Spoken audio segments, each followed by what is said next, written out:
नमस्कार प्रिय विद्यार्थियों, वीके नॉलेज इलेक्ट्रिकल में आप सभी का स्वागत है। आपके सीबीटी एग्जाम के लिए स्पेशल डे बाय डे आपको क्लासेस प्रोवाइड करवा रहे हैं। इलेक्ट्रीशियन सेकंड ईयर के लिए थ्योरी की ये हमारी क्लास नंबर 19 है। अगर इसी क्लास से जुड़े हैं तो प्रीवियस 18 क्लासेज को भी ज़रूर देखना, क्योंकि किसी भी क्लास में हम क्वेश्चन रिपीट नहीं करते और आपको प्ले लिस्ट बना करके सुव्यवस्थित करके ये सारी क्लासेज हमने प्रोवाइड करवा दी है। ITI second year CBT exam 2025 नाम से प्लेलिस्ट बनी हुई है चैनल पर, तो उसमें आप ये देख सकते हैं। एक एक क्लास को ध्यान से देखना, वेरी मोस्ट इंपॉर्टेंट क्वेश्चन है और विश्वास दिलाते हैं कि आपके पेपरों में यही क्वेश्चन होंगे। आपके CBT एग्ज़ाम के लिए जो थ्योरी के 38 क्वेश्चन आएंगे तो हमारी गारंटी है 38 में से 38 हम देंगे। साथ ही अब तो एम्प्लॉयबिलिटी स्किल की क्लास भी स्टार्ट कर दी, वर्कशॉप कैलकुलेशन और इंजीनियरिंग ड्राइंग। यानी अगर आप चैनल से जुड़े रहेंगे तो 75 के 75 क्वेश्चन 100% स्कोर की गारंटी हमारी है। क्यों दावे से बोल रहे हैं कि रट लीजिए इनको यही आएंगे? पिछले 2019 यानी लगभग 7 साल से आपके CBT एग्ज़ाम को लगातार फॉलो कर रहे हैं, तो यही चीज़ें देख रहे हैं और यही चीज़ें अब तक आ रही है। आराम से पढ़िएगा, सारे क्वेश्चंस विस्तार से बताएंगे। आई होप कि आपको क्वेश्चन समझ में भी आएगा। साल भर कॉलेज नहीं भी गए तो भी क्लास को देखना, एक एक क्वेश्चन को पूरी डिटेल से चर्चा करते हैं। उन 18 क्लास को जरूर देख लेना, कुछ नया सीखने को मिलेगा। चैनल को पहले ही कर लीजिए सब्सक्राइब, ताकि और भी अपडेट आपको मिलते रहे। वीडियो अपने दोस्तों तक पहुंचा दीजिएगा, शेयर जरूर करना, वीडियो को लाइक करिएगा। डिस्क्रिप्शन में लिंक दिया गया है, आप हमारा एप्लीकेशन डाउनलोड कीजिए। एप्लीकेशन पर आपके लिए प्रैक्टिस मॉडल सेट अवेलेबल करवाए गए हैं, वहाँ से आप प्रैक्टिस कर सकते हैं अपने CBT एग्ज़ाम की। क्योंकि जनरली आप पढ़ तो लेते हैं, लेकिन जब क्वेश्चन सामने आता है तो कई बार भूल जाते हैं, तो CBT एग्ज़ाम की प्रैक्टिस कर लीजिए। साथ ही डिस्क्रिप्शन में लिंक दिया गया है, टेलीग्राम जरूर ज्वाइन कीजिए, क्योंकि अपडेट जितने भी होते हैं सब टेलीग्राम पर ही डालते हैं कि आज CBT एग्ज़ाम आ गया, आज ये पेपर हुआ, आज ये क्वेश्चन आए थे। सो प्लीज़ आइए शुरू करते हैं माय डियर। मुझे लगता है इंट्रोडक्शन इतना काफ़ी है, पर्याप्त है। आज का पहला सवाल ये रहा आपके सामने my dear, very most important and simplest question भी बोल सकते हैं। और आज का जो हमारा टॉपिक है वो हमारे कंट्रोल पैनल वायरिंग का है। इलेक्ट्रॉनिक्स कंप्लीट हो चुका है, मशीन पहले ही कंप्लीट हो चुका था। तो सवाल नंबर 1 पूछ रहा है, लाल, नीला, काला अंकित किए गए चालकों के रंग कौन सी सप्लाई को दर्शाते हैं? ध्यान से सुनिएगा। रेड, ब्लू और ब्लैक की बात कर रहा है। इसका मतलब AC सप्लाई तो नहीं है। यह है 3 फेज की 3 तार की DC में 3 फेज नहीं होते, 3 तार की DC है। कौन सा किसके लिए वो भी मैं आपको बताता हूँ, ध्यान से सुनिएगा। रेड पॉजिटिव के लिए होता है, ब्लू आपका यहाँ नेगेटिव के लिए होता है और ब्लैक आपका यहाँ पर ग्राउंडिंग के लिए होता है। याद रखना, DC में नेगेटिव का भी उतना ही महत्व और इम्पोर्टेंस होता है जितना कि पॉजिटिव का होता है। यानी नेगेटिव के सापेक्ष ग्राउंड सप्लाई को लेकर आधे काम किए जा सकते हैं। DC में ज़रूरी नहीं है कि हर काम प्लस माइनस से हो। हमारे AC में क्या होता है, एक फेज होता है, एक न्यूट्रल होता है और एक अर्थ है यानी ग्राउंड है। हम फेज न्यूट्रल को लेकर काम कर सकते हैं, फेज और अर्थ को लेकर के काम कर सकते हैं, लेकिन AC में न्यूट्रल और ग्राउंड दोनों को यूज करके आप कोई काम नहीं कर सकते। जबकि DC में नेगेटिव और ग्राउंड को लेकर बहुत सारे काम किए जा सकते हैं। ये मैं वितरण प्रसारण में आपको पढ़ा चुका हूँ, ऐप में, खैर यूट्यूब पे तो शायद नहीं है। मोनोपोलर, होमोपोलर और बाईपोलर नाम की DC की 3 लाइनें होती है। खैर अभी ज़रूरत नहीं है, कंपटीशन एग्जाम की तैयारी करोगे तब चर्चा करेंगे। अभी तो पेपर में सीधा सवाल आएगा, आपको सीधा उत्तर करना है। बताओ बात समझ में आई क्या? और भी है। सिंगल फेज AC सप्लाई की हम बात करें तो फिर हमारा यहाँ पर रेड और ब्लैक नाम की 2 ही तारें होती हैं सिंगल फेज AC में। फिर हम ब्लैक न्यूट्रल के लिए काम में लेंगे। AC 3 फेज सप्लाई सिस्टम हो और AC 3 फेज उपकरण हो। देखो सप्लाई में तो हम RYB का इस्तेमाल करेंगे, रेड, येलो और ब्लू। जबकि 3 फेज उपकरण सिस्टम की अगर मैं बात करूं तो जनरली हम लोग UVW का इस्तेमाल करते हैं, है ना। UVW किसके लिए? U एक वाइंडिंग है, V एक वाइंडिंग है और W है। U1 U2 V1 V2 W1 W2 3 phase induction motor के 6 टर्मिनल को दिखाया जाता है। इंपॉर्टेंट है, सवाल पेपर में आ सकता है, ध्यान रखिएगा। अभी आपको क्या करना है वो समझ में आ गया क्या? बताओ, ज़्यादा तो नहीं बोल दिया कहीं कि गुरुजी हम तो भूल ही गए सारा कुछ? नहीं, एक्सप्लेन करना मुझे लगता है ज़रूरी होता है। हम चीज़ों को थोड़ा विस्तार से भी समझें ताकि याद रहें चीज़ें। एग्ज़ाम तक पढ़ना भी तो ज़रूरी होता है। हाँ ये माय डियर, सेकंड सवाल की तरफ आगे बढ़ते हैं। दूसरा सवाल ये रहा आपके सामने एंड वेरी मोस्ट, इतने आते हैं एग्जामों में ये क्वेश्चन, आपके न जाने इन क्वेश्चंस में क्या है। बहुत इंपॉर्टेंट क्वेश्चन है। तारों का गुच्छा करने के लिए केबल बंधक का उपयोग हम करते हैं। कौन सी केबल बंधक इस्तेमाल करते हैं? केबल के लिए ना स्पेशल आती है, टाई बोलते हैं उनको, और वो जो टाई होती है ना वो नायलॉन टाई होती है, ब्लैक रंग की होती है। अगर मैं आपको दिखाऊं, खैर नौकरी लग जाओगे तो आप देखोगे ही, काले रंग की होती है, उसको केबल टाई बोलते हैं। नायलॉन की होती है, मतलब पीवीसी से थोड़ा ऊपर लेवल का इंसुलेशन होता है, जो खींचने से भी जल्दी से टूटती नहीं है, हीट नहीं होती है। ये कई सारे इसके गुण होते हैं। बहुत सारी तार जब हम रेसवे में से गुजारते हैं, रेसवे होता है अपने इसमें आएगा नाम, तो उन सबको ना एक जगह बांधने के लिए ऐसे एक गुंडी सी डाल देते हैं। आगे आएगा, मैं आपको फ़ोटो भी दिखा दूंगा। अभी बताओ सवाल समझ में आया क्या? क्या करना है? नायलॉन टाई, सी ऑप्शन के साथ उत्तर के लिए जाना है। आई होप कि आपको क्वेश्चन याद रहेगा और बहुत बढ़िया से कवर हो भी जाएगा। आइए अगले सवाल पर, यह भी उसी से मिलता जुलता क्वेश्चन है। क्या कह रहा है? पैनल बोर्ड असेंबली में किस उपकरण से बचा जाता है? सवाल क्या पूछ रहे हैं? पैनल बोर्ड असेंबली में कौन सा नहीं लगाना। देखो हमारे पैनल बोर्ड में क्या चीज़ लगनी चाहिए? कॉन्टेक्टर लगना चाहिए, ओवरलोड रिले लगनी चाहिए, सुरक्षा युक्ति कोई एमसीबी लगे, कोई और रिले लग रही है तो वो लगे, स्विच लगे। पैनल बोर्ड तो इतना ही है, इंडिकेशन हो, ऑन ऑफ, ट्रिपिंग, फॉल्ट का कोई इंडिकेशन हो। इनमें देखो इंडिकेशन लैंप लगना चाहिए, आइसोलेटिंग स्विच लगना चाहिए ऑन ऑफ करने के लिए, पुश बटन लगने चाहिए स्टार्ट स्टॉप के लिए और टेस्ट मोड के लिए भी। सेंसर डिवाइस जो है ना, इसका पैनल पे कोई काम नहीं है माय डियर। तो गुरुजी इसका काम कहाँ पर है? इसका काम होता है लोकेशन पर या साइट पर, जो चीज़ों को सेंस करता है। फॉर एग्जाम्पल हमने कोई आरटीडी लगा रखा है, रेजिस्टेंस टेम्परेचर डिटेक्टर, जो टेम्परेचर बहुत ज़्यादा होने पर किसी सर्किट को ट्रिप करवाए, तो ये कहाँ लगेगा? इक्विपमेंट में लगेगा, मोटर के पास लगेगा, पैनल पे नहीं लगेगा। जब भाई मोटर बहुत गर्म हो रही है, सेंस तो मोटर के पास वहाँ करेगा। इसी तरह से कोई मोटर के स्पीड को सेंस कर रहा है, मोटर चलती बंद हो गई, इंडिकेशन देवे कि भाई मोटर ट्रिप हो गई है, वो फिर इक्विपमेंट इससे बंद हो। तो सेंसर जो होते हैं वो हमेशा साइड पे लगते हैं, पैनल बोर्ड पे कोई काम नहीं होता है इनका। बताओ सवाल समझ में आया क्या? ये आपका वो टॉपिक और चैप्टर है जो प्रैक्टिकल ज़्यादा समझ में आता है, यानी जिन बच्चों ने अच्छे से इनका प्रैक्टिकल किया, और प्रैक्टिकल होता भी नहीं, खैर ये काम जो फील्ड में करते हैं ना तभी समझ में आता है। सेकेंड ईयर के बाद नौकरी लग जाओगे, उससे पहले सेकेंड ईयर पास करना है, और पास करने के लिए आपको करनी है अच्छे से प्रैक्टिस। ऐप डाउनलोड कीजिए, जिसकी चर्चा मैं पीछे करके आया हूँ आपके साथ। एक मॉडल टेस्ट सीरीज हमने आपको प्रोवाइड करवाया है, जिसमें electrician theory, employability skill, workshop, calculation and science और इंजीनियरिंग ड्राइंग, चारों सब्जेक्ट के क्वेश्चंस मॉडल टेस्ट के साथ 75 क्वेश्चन के मॉडल सेट भी है, प्लस इनके टॉपिक वाइज भी है। साथ में पढ़ने के लिए पीडीएफ डाल दी, साथ में जो आपके प्रीवियस एग्ज़ाम पेपर है उनकी पीडीएफ अवेलेबल है, क्योंकि आपके एग्ज़ाम में क्या होता है, बहुत सारे क्वेश्चन पिछले एग्ज़ाम पेपरों से रिपीट हो जाते हैं। इसलिए हमने वो पिछले पेपर भी आपको वहाँ प्रोवाइड करवा रखे, उनको ज़रूर पढ़ना। 75 प्रश्नों की वो सेट है, तो ये ज्वाइन कीजिएगा। ऐप डाउनलोड करो, सीबीटी एग्ज़ाम सेक्शन होगा उस पर क्लिक करो और सेकेंड ईयर आपको डायरेक्ट ये वाला मिल जाएगा। ज़रूर ज्वाइन कीजिएगा।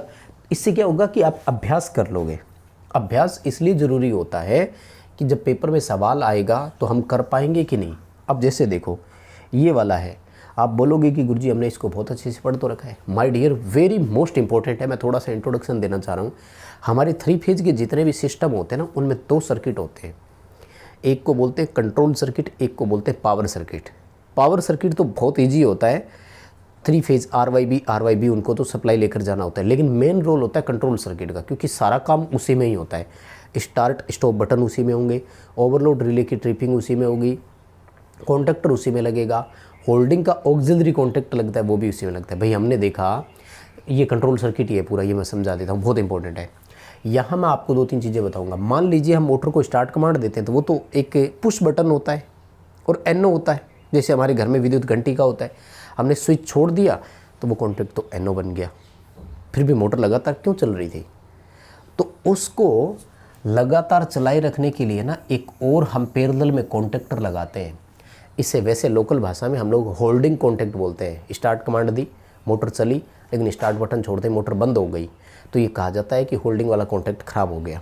जैसे ही कमांड दी, मोटर चली, तो ये एनसी बनना चाहिए और फिर ये लगातार सप्लाई मोटर उसको कॉइल को देता रहता है। कॉइल पिकअप रहती है, मोटर चलती है, तो हम इसे बोलते हैं ऑक्सिलरी कॉन्टेक्ट, सहायक संपर्क बोलते हैं, और ये हमेशा एनओ होता है। स्टार्ट पुश बटन के समांतर में लगता है। यहाँ ये देखो लगा भी रखा है। मैं पहले आपको ये चीज़ें बता देता हूँ सारी। देखो ये है हमारी क्वाइल। इसके दो टर्मिनल होते हैं जिनको A1 A2 कहा जाता है। ये फेज और न्यूट्रल के बीच ऑपरेट हो सकती है। जनरली 110 वोल्ट, 24 वोल्ट, 220 वोल्ट इस तरह की कंट्रोल कॉइल होती है अलग अलग। तो ये न्यूट्रल तो इसको डायरेक्ट मिलता है, लेकिन जो फेज मिलता है ना वो डायरेक्ट नहीं मिलता। फेज में सबसे पहले ओवरलोड रिले, ये वाला जो सब देख रहे हैं ना आप, ये ओवरलोड रिले है। क्या चीज़ है my dear? Thermal overload relay है। जो मोटर ओवरलोड होगी तब ट्रिप कराएगा। उसके बाद में एक आएगा, इसे बोलते हैं NC पुश बटन, और ये स्टॉप पुश बटन होता है, मतलब बंद करवाने के लिए होता है, नॉर्मली क्लोज होता है। हम जैसे इस बटन को दबाएंगे तो देखो ये NO हो जाएगा, NO हुआ तो सर्किट टूट गया। ये कंट्रोल सर्किट जिस बच्चे को समझ में आ गया उसको DL स्टार्टर की कार्यप्रणाली आराम से समझ में आ जाएगी। DL स्टार्टर में यही तो है। अब ये जैसी कॉइल पिकअप होती है ना, तो ये मेन कॉन्टैक्ट जो तीनों RYB थे उनको ऐसे चिपकवा देती है, मोटर को करंट मिलती है और मोटर चलने लग जाती है। काम सारा इन्हीं का ही करना होता है। कौन सा कैसे फंक्शन करेगा दोबारा बताऊंगा। ये है हमारा स्टार्ट बटन जो NO है। NO मतलब नॉर्मली ओपन है, दबाएंगे तो NC बनेगा। अभी मोटर क्यों नहीं चल रही वो भी मैं बात करूंगा। ये है हमारा एक मेन कॉन्टैक्टर का NC जो ऑफ के इंडिकेशन के लिए लिया हुआ होता है। अभी मोटर बंद है तो ऑफ का इंडिकेशन जा रहा है। जैसे ही मेन कॉन्टैक्टर पिकअप होगा तो ये NO हो जाएगा, तो ऑफ का इंडिकेशन हट जाएगा वहाँ से। और एक और लिया हुआ होता है, इसमें तो दिखाया नहीं, NO एक और लिया होता है, वो NC बनेगा, वो ऑन का कॉन्टैक्टर दिखा देगा वहाँ, मतलब इंडिकेशन दिखा देगा। ऑफ का हट जाएगा, ऑन का आ जाएगा। ये सिस्टम बना रहता है। अब एक बार इतना समझो, ऊपर वाले को भूल जाओ। ये मोटर के इंचिंग सर्किट का होता है। आपने 3 फेज मोटर में पढ़ा होगा, आपको कॉलेज में पढ़ाया गया है, तो उसे इंचिंग सर्किट बोलते हैं। पूरे साल कॉलेज नहीं गए ना, इसको समझ लो, पूरी कंसेप्ट क्लियर है। आगे ड्राइव का चैप्टर आएगा आपके AC/DC ड्राइव का, वहाँ भी समझ में आता है ये। अब हो क्या रहा था, ध्यान से देखो। इस कॉइल को जब तक सप्लाई नहीं मिलेगी ना तब तक मोटर नहीं चलेगी। इसको यहाँ से न्यूट्रल तो मिल गया, लेकिन अब इधर से इसको फेज चाहिए ताकि ये मैग्नेट बने और कॉन्टैक्ट को पिक कराए। फेज देखो यहाँ से ओवरलोड में से होते हुए NC पुश बटन में से होते हुए यहाँ आकर अटक गया। इधर से मैं देखूँ तो यहाँ आकर अटक गया क्योंकि ये NO था। इसका मतलब अब या तो इन दोनों में से एक पिक को है ना तो कमांड मिले, तो हम क्या करते हैं, स्टार्ट बटन को दबाते हैं। और जैसे ही हम स्टार्ट बटन को दबाएंगे ना, ये NC बनेगा। ये NC बनेगा तो यहाँ से होते हुए देखो कॉइल को फेज मिला, ये कॉइल पिक होगी, मोटर चलने लग गई। लेकिन प्रॉब्लम क्या है, ये तो पुश बटन था, हम छोड़ देंगे तो ये तो NO हो जाएगा ना। और जैसे ही ये NO होगा तो मोटर तो फिर बंद हो जाएगी, ताकि मोटर लगातार चलती रहे। अब क्या हुआ, ये NC बन गया और अब मोटर को सप्लाई यहाँ से लगातार मिल रही है। अब मोटर बंद कैसे होगी, 2 तरीके हैं। या तो आप स्टॉप कमांड दो, स्टॉप वाला बटन दबाया तो देखो ये वाला हमारा NO बन गया, सप्लाई कट गई। या है कि मोटर में ओवरलोड रिले आ जाए, ओवरलोड आए तो ये NO बन जाएगा। ये मोटर के बंद होने के तरीके हैं। अब यहाँ से पेपर में कई बार सवाल पूछा जाता है कि ऑक्सिलरी कॉन्टैक्ट कैसे लगता है। तो ऑक्सिलरी कॉन्टैक्ट स्टार्ट बटन के पैरेलल में लगता है, NO होता है, नॉर्मली ओपन होता है, बाद में पिक होकर के NC बनता है। और क्या आएगा, हाँ, स्टार्ट बटन छोड़ देने के बाद इस NVC को या कॉन्टैक्टर कॉइल को या होल्डिंग कॉइल को, 3 नाम होते हैं इसके, 9 volt coil, contactor coil, holding coil. Holding coil को सप्लाई किसके माध्यम से मिलती है, तो ये ऑक्सिलरी कॉन्टैक्ट के माध्यम से मिलती है। ऐसे करके इसमें से 3-4 सवाल बनेंगे। बताओ समझ में आया क्या? थोड़ा टाइम लग गया लेकिन क्वेश्चन बड़ा डिटेल से समझ में आया। भाई मैं वो नहीं हूँ कि 5 मिनट में 25 क्वेश्चन करवा दूँ, क्योंकि थ्योरी का बहुत अनुभव है, इसलिए पूरी डिटेल से आपको चीज़ें बताएंगे। बदले में एक लाइक मांगूंगा ज़रूर। प्लीज़ वीडियो को बिना लाइक के मत जाना, बहुत मेहनत लगती है। मेहनत के बदले छोटा सा अप्रिशिएट करके जाओ। प्लीज़ लाइक वाला बटन दबाओ, दोस्तों को शेयर करो ताकि वो भी इनको देख सके। आपको बिना सब्सक्राइब किए नहीं देखनी है क्लास भाई। आओ अगले सवाल पर। देखो, अपने कंट्रोल पैनल वायरिंग में डायग्राम आएंगे 7 से 8। मैं आपको सारे बताऊंगा, आपको सारे देखने हैं, एक भी छोड़ना नहीं है, क्योंकि ये डायग्राम वाले क्वेश्चन को मोस्टली पिक करते हैं। जैसे ये पहला सवाल आपके सामने क्या पूछ रहा है, वायरिंग एसेसरीज का नाम क्या है? बहुत इंपॉर्टेंट है ये जितने देख रहे हो ना, ये चारों आएंगे। अगर हो सकता है तो इसका स्क्रीनशॉट लो और एक बार इंटरनेट पे इन चारों नामों को सर्च करके इनकी फ़ोटो देख लो। ये चारों आएंगे अपने। ये जो आप देख रहे हैं ना, इसका नाम है डिन रेल। अब सुनो मेरी बात, इस डिन रेल में से 3 क्वेश्चन बनेंगे भाई, रट लो इसको, पक्का है ये क्वेश्चन आएगा।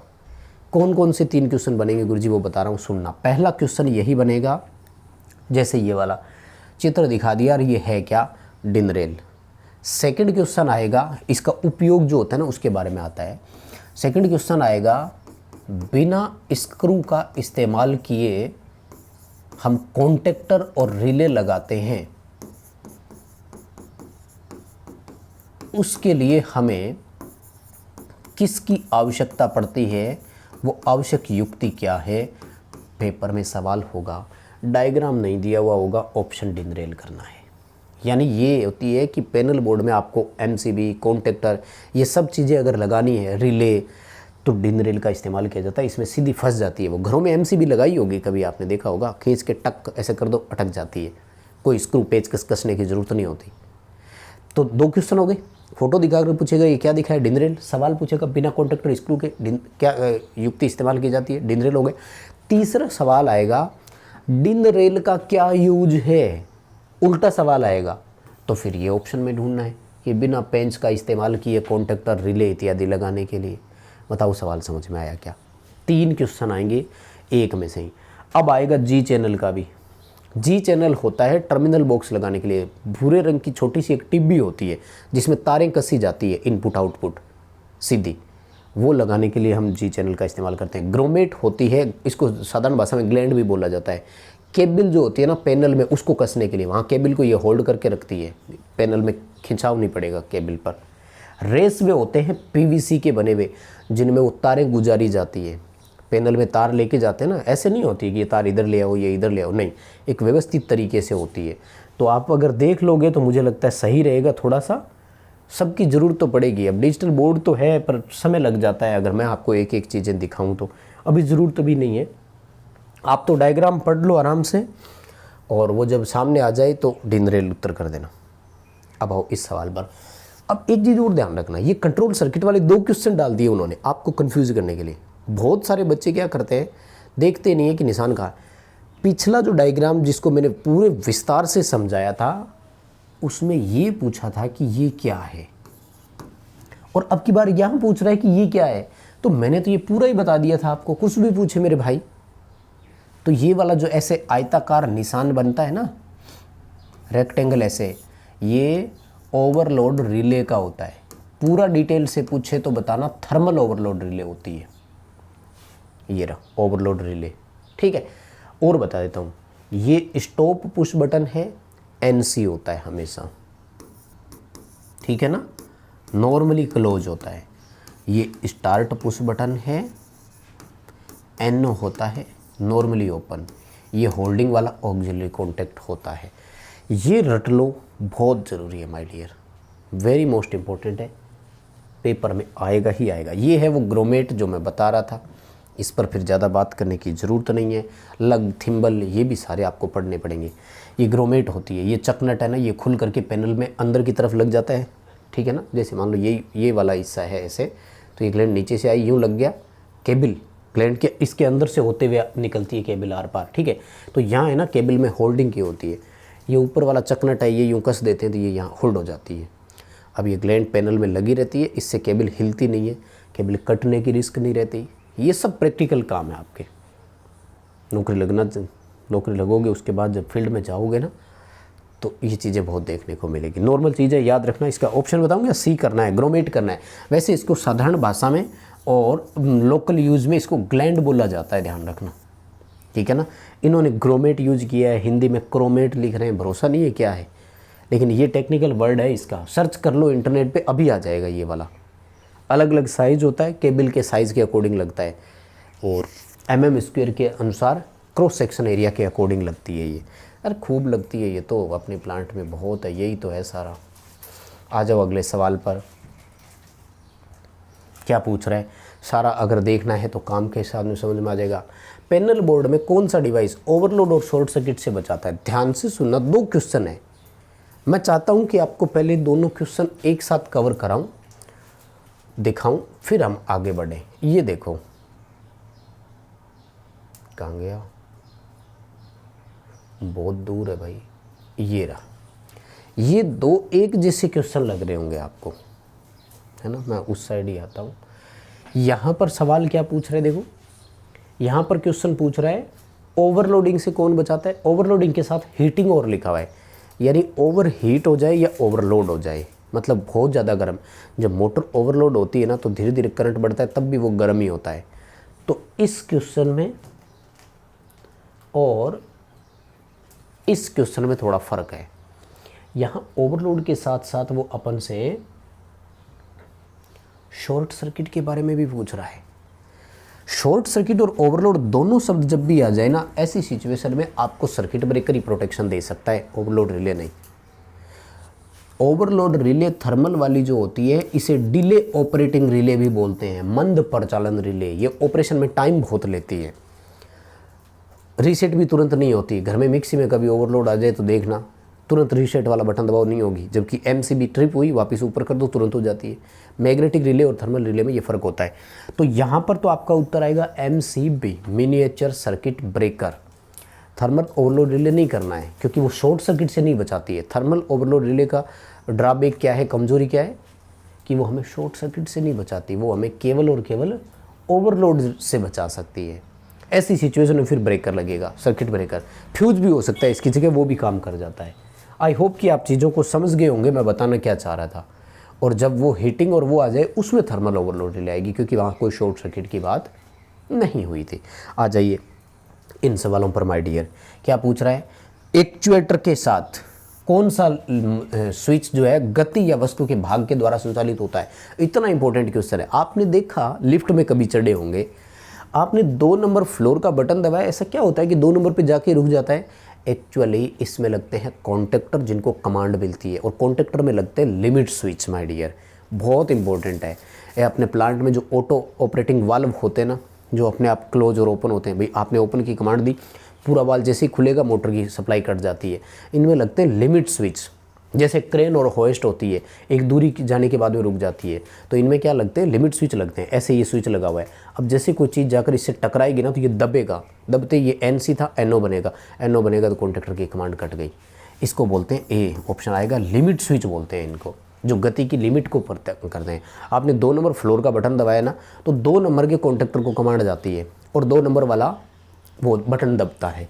2 नंबर वाला बटन दबते ही क्या होता है, कॉन्ट्रैक्टर की सप्लाई कट जाती है, मोटर रुक जाती है। मोटर रुक गई तो लिफ्ट 2 नंबर पे रुक गई।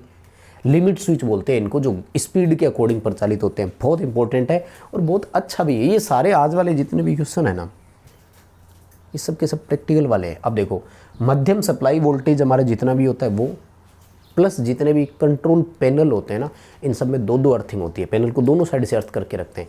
वो पूछ रहे ऐसा क्यों किया भाई? अर्थिंग हमें लीकेज करंट से बचाती है। मुझे लगता है कि ज़्यादा डिटेल लिखने की ज़रूरत भी नहीं है। अर्थिंग हमें क्या करती है, लीकेज से बचाव करती है, यानी हमें विद्युत झटका ना लगे, इलेक्ट्रिक शॉक ना लगे।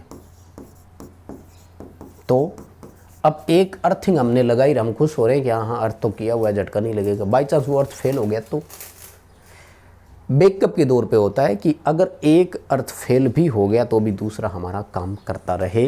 डी उत्तर आएगा। अन्य विफलता के मामले में एक अर्थिंग सुनिश्चित करें। Ensure 1 earthing in case of other failure. दूसरा अर्थ फेल हो जाए तो भी हम ये कन्फर्म रहें कि एक तो और है काम करने के लिए, 2 अर्थ है, तो दोनों में से एक तो काम करेगा ही करेगा ना। दोनों अर्थिंग एक साथ फेल नहीं होती। इसीलिए तो पावर सिस्टम में हमेशा 2 अर्थिंग होती है, दोनों समांतर में होती है। अगला सवाल देखो, किस सर्किट में लिमिट स्विच का उपयोग किया जाता है। अब देखो वापिस आ गया। पहले ये पूछा गति के साथ कौन सा स्विच काम करता है। अब यहाँ ऑपरेशन देख लो गति वाला। भाई स्ट्रीट लाइट में स्पीड का कोई काम है क्या? हाँ, मोटर कंट्रोल सर्किट फिर भी आ जाएगा, लेकिन हर मोटर में नहीं होता। कुछ मोटरें लगातार चलने वाली भी होती है। लिफ्ट है ना, ऑप्शन ये रहा, मैंने पहले चर्चा भी कर ली थी। लिफ्ट होता है एक पर्टिकुलर गति के बाद में वो रुक जाएगी, नहीं तो लगातार चलती जाएगी, मोटर जल जाएगी लिफ्ट की। लेकिन एक जो हमने उसको दिया हुआ होगा उस पे जाकर के वो रुक जाएगी। ठीक, अगला सवाल देखो, एक कॉन्टेक्टर में जो कंट्रोल सर्किट होता है ना, उसका और पावर का हम लोग कैसे चयन करते हैं। मैंने अभी बताया आपको। कंट्रोल सर्किट वो है जो मैंने आपको दिखाया, जिसमें overload relay, NO, NC, start stop button और ऑक्सिलरी कॉन्टैक्ट लगा हुआ था। इन सब के लिए है ना एक कॉइल लगती है, जिसको हम लोग 9 वोल्ट कॉइल बोलते हैं। इसका दूसरा नाम होल्डिंग कॉइल भी होता है और इसी का नाम कॉन्टैक्टर कॉइल भी होता है। तो इसी के अनुसार हम डिसाइड करते हैं। जनरली कंट्रोल सप्लाई पावर से कम होती है। जैसे 440 वोल्ट मोटर है कोई, तो इसकी जो कॉन्टेक्टर कॉइल होगी ना वो या तो 240 वोल्ट की होगी या 110 वोल्ट की होगी। ठीक है, सी उत्तर आएगा। ये बहुत अच्छा है, क्वेश्चन पढ़ लेना। फिर ये सप्लाई आती कहाँ से होगी, तो इसके लिए ना उसी पैनल में एक कंट्रोल ट्रांसफार्मर लगाते थे जिसकी एक साइड 415 वोल्ट मिली, दूसरी साइड से आप या तो 240 वोल्ट या 110 वोल्ट निकलवा लो और कंट्रोल उसके लिए काम में ले लो। इसका भी पेपर में सवाल आएगा कि हम कंट्रोल ट्रांसफार्मर क्यों लगाते हैं। ये देखो वो जिसकी मैं चर्चा कर रहा था, क्या सवाल पूछ रहा है, बिना पेंच का उपयोग किए हम पैनल बोर्ड में एमसीबी, ओवरलोड रिले ये सब लगाएंगे, इसके लिए किसका इस्तेमाल करेंगे, डिन रेल। 3 क्वेश्चन आएंगे, बता चुका हूँ। फोटो देकर पूछेंगे ये क्या है, डिन रेल। फिर पूछेंगे इसके लिए किसका इस्तेमाल करते हैं, डिन रेल। फिर आएगा डिन रेल का यूज क्या है, और ये उत्तर में लिखा हुआ होगा। और अगर किस्मत साथ हो तो माय डियर एक ही पेपर में ये दोनों क्वेश्चन आते हुए देखे हमने। तो डिन रेल का यूज क्या है, और फिर पूछ लिया कि फलाने काम के लिए क्या यूज करते हैं, ऑप्शन में था डिन रेल। अब अगर आपने एक अच्छे से पढ़ रखा है तो आप दोनों कर पाएंगे। बताओ बात से सहमत हो क्या। अगले सवाल पर आओ। हीटिंग और ओवरलोड से बचाता है, तो अब यहाँ पर आपका थर्मल ओवरलोड रिले आएगा, क्योंकि यहाँ शॉर्ट सर्किट की बात ही नहीं की उसने। ठीक है ना, यहाँ पर उसने शॉर्ट सर्किट की बात ही नहीं की। क्वेश्चन थोड़ा सा अच्छे से और पढ़ लेना, कोई दिक्कत नहीं है। अब देखो नेक्स्ट अगला क्या पूछ रहा है कि जो हमारे कंट्रोल पैनल होते हैं उनमें जी चैनल क्यों लगाया जाता है। ये जी चैनल लगते हैं टीबी लगाने के लिए, हम शॉर्ट में इसको टीबी बोलते हैं, टर्मिनल कनेक्टर या terminal box, for fixing the terminal connectors. ठीक है, ब्राउन रंग के होते हैं जिनमें दोनों साइड होल लगे रहते हैं, ऐसे तार कसने के लिए होता है। अगला सवाल, ये ना कॉन्टेक्टर के 4 प्रकार होते हैं भाई, एसी और डीसी, ये आपको याद रखना पड़ेगा। एसी में रेजिस्टिव और इंडक्टिव लोड एक साथ अगर हो तो उस पर जो कॉन्टेक्टर होता है ना उसको AC2 बोला जाता है। ओनली रेजिस्टिव के लिए AC1, हाईली इंडक्टिव हो तो AC3, कैपेसिटिव प्लस रेजिस्टिव भार हो तो AC4। ये कॉन्टेक्टरों के 4 प्रकार हैं। इनको आप थोड़ा सीधे पढ़ करके भी याद रख सकते हैं। अब देखो जो हमारा स्टार डेल्टा स्टार्टर होता है ना, उसमें वो पूछ रहा है कि कॉन्टेक्टर कैसे काम करते हैं। तो देखो एक लगता है मेन कॉन्टेक्टर, एक लगता है स्टार कॉन्टेक्टर, एक लगता है डेल्टा और एक लगता है टाइमर। 3 कॉन्टेक्टर होते हैं, एक टाइमर होता है, ये भी आ चुका है। ऑटोमेटिक स्टार डेल्टा स्टार्टर में कितने कॉन्टेक्टर होते हैं, तो कॉन्टेक्टर 3 ही होते हैं, मेन, स्टार और डेल्टा। एक टाइमर होता है, टाइमर का काम होता है स्टार से डेल्टा में कन्वर्ट करना। सबसे पहले स्टार कॉन्टेक्टर पिकअप होता है और वो मोटर के लिए स्टार के तीनों तारें शॉर्ट करके रेडी करता है कि यहाँ स्टार तैयार है। फिर मेन कॉन्टेक्टर पिकअप होता है, तो अब मोटर स्टार में चलने लग गई। निर्धारित टाइम के बाद टाइमर को कमांड आती है और टाइमर स्टार से डेल्टा कर देता है, यानी स्टार वाले को ड्रॉप, डेल्टा वाले को पिकअप करा देता है। ध्यान से सुनिएगा, स्टार पहले ड्रॉप होता है, डेल्टा बाद में पिकअप होता है। अगर डेल्टा पहले पिकअप हो गया और स्टार भी थोड़ा सी सेकंड के लिए, ये नैनो सेकंड के लिए भी हुआ, तो भी फ्यूज उड़ा देगी मोटर, क्योंकि स्टार में तीनों वाइंडिंग शॉर्ट थी। तो सीक्वेंस क्या रहेगा, सीक्वेंस रहेगा पहले स्टार पिकअप होगा, फिर मेन कॉन्टेक्टर पिकअप होगा, फिर टाइमर को कमांड आएगी और टाइमर क्या करेगा, डेल्टा वाले कॉन्टेक्टर को पिकअप करवाएगा। बताइए मेरे प्यारे, सवाल समझ में आया क्या। और अगला सवाल यही था कि कंट्रोल ट्रांसफार्मर हम कंट्रोल पैनल में क्यों लगाते हैं। वेरी मोस्ट इंपॉर्टेंट है, हम शॉर्ट में इसको CST बोलते हैं, कंट्रोल सप्लाई ट्रांसफार्मर। ये वो जो कॉन्टेक्टर कॉइल होती है ना, जैसे मैं बता रहा था, उसको 110 वोल्ट चाहिए, कोई 24 वोल्ट AC की कंट्रोल सप्लाई भी होती है, तो वो हम कहाँ से लाएंगे, वो इसी से ही मिलती है। तो ये रहा, तो ऑपरेट द ऑक्सिलरी सर्किट, सहायक संपर्क की सप्लाई के लिए होता है ये। बताइए सवाल समझ में आया क्या। बस माय डियर इतने ही है क्वेश्चन, तो आज की क्लास यहीं रोकेंगे। आई होप कि आपको क्वेश्चन बहुत अच्छे से समझ में आए होंगे। प्लीज़ वीडियो को लाइक करें, कमेंट करके ज़रूर बताएं, चैनल को भी सब्सक्राइब करो, अपने दोस्तों के साथ शेयर करो ये क्लास, ताकि वो भी इनको देख सकें। कौन कौन है जिसने ये वीडियो पूरा देखा, ज़रूर बताइए, पता तो लगे, कोई बीच में छोड़ के भाग गए हो। बहुत धन्यवाद।